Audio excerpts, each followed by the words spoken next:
ग्रामों को सशक्त बनाने के लिए सरकार प्रतिबद्ध। भरत गोगावले।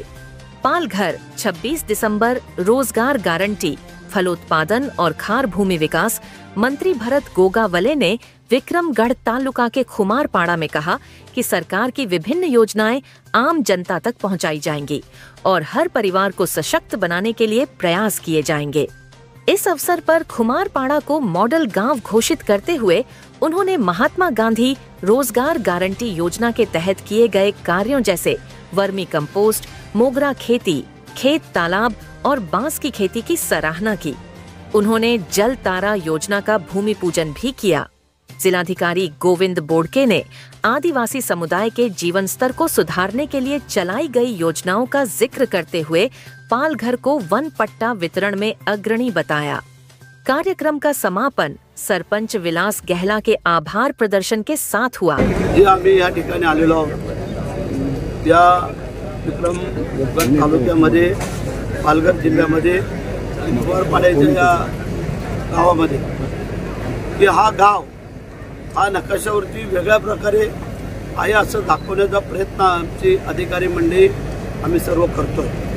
त्यामध्ये आमचे तत्कालीन मुख्यमंत्री एकनाथ शिंदे साहेब यांनी मला मंत्री केलं। मंत्री करून माझ्याकडे ही खाती दिली, रोजगार हमी योजना, फलोत्पादन।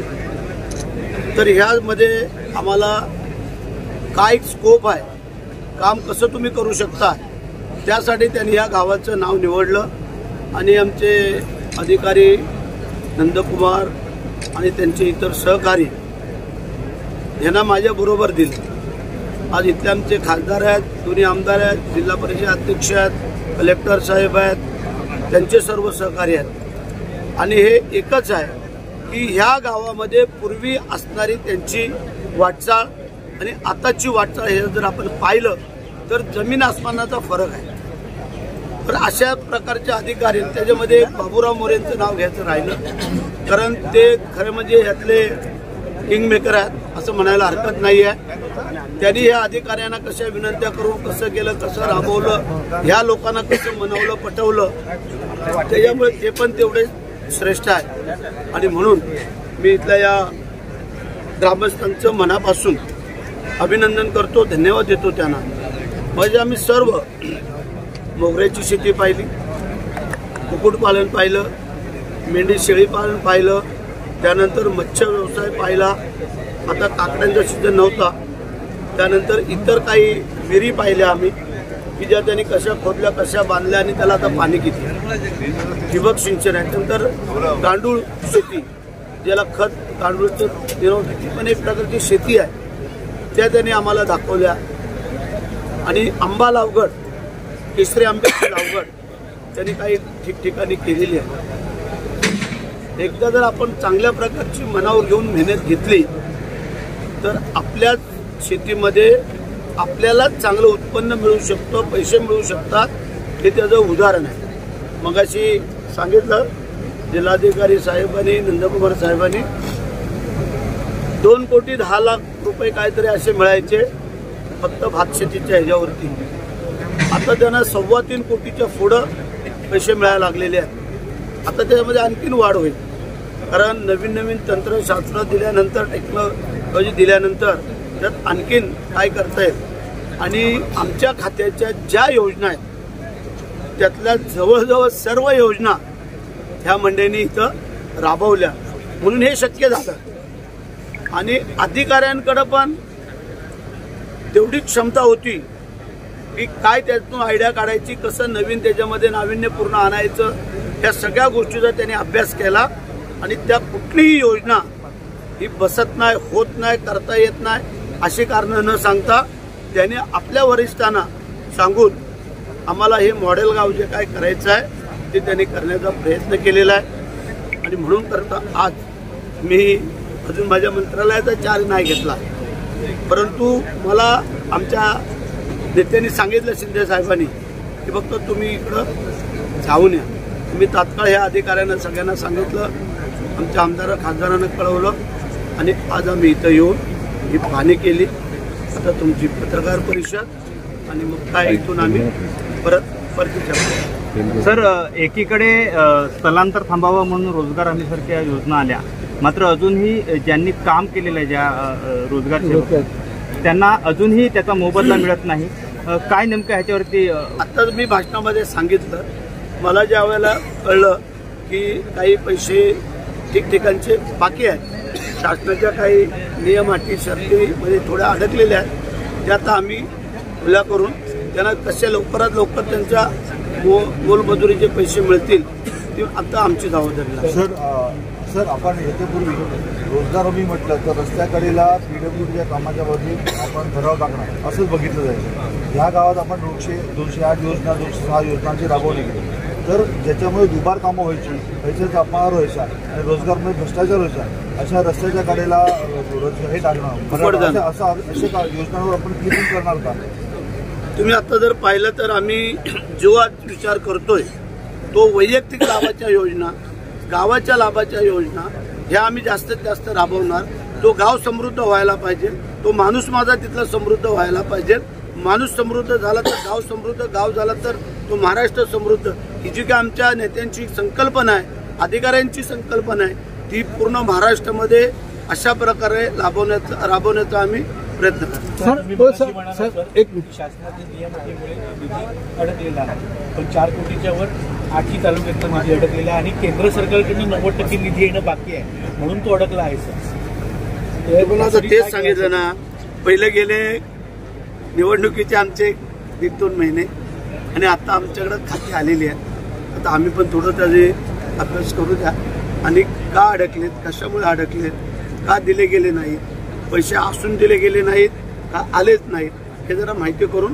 पण तुम्हाला शब्द देतो, पैसे आले तर लगेच पहिले त्या मजुरांचे देऊन टाकायचा आम्ही प्रयत्न. साहेब एक सांगा, आत्ताच नंदकुमार साहेबांनी सांगितलं की नागलीच्या भाकरी खाऊन जव्हार मोकळ्याचं कुपोषण वाढलं, याच्यावर तुम्ही काय बोलता? नागलीच्या भाकरी खाऊन वाटतात, त्यांनी जर काय अभ्यास केला असला तर मला काय माहिती नाही, पण आम्हाला शुगरवाल्यांना तर नागलीची भाकरी लागते. मग त्यांनी असं का सांगितलं का? त्याच्यामध्ये काय झालं, नुसती सुकी नागलीची भाकरी खाऊन चालत नाही, त्याला पण प्रोटीन लागतं ना, त्याला भाजी लागते, डाळ लागते, आमटी लागते, त्याला वेगळं काहीतरी पाहिजे, नुसतं असून गुळ टाकायचा.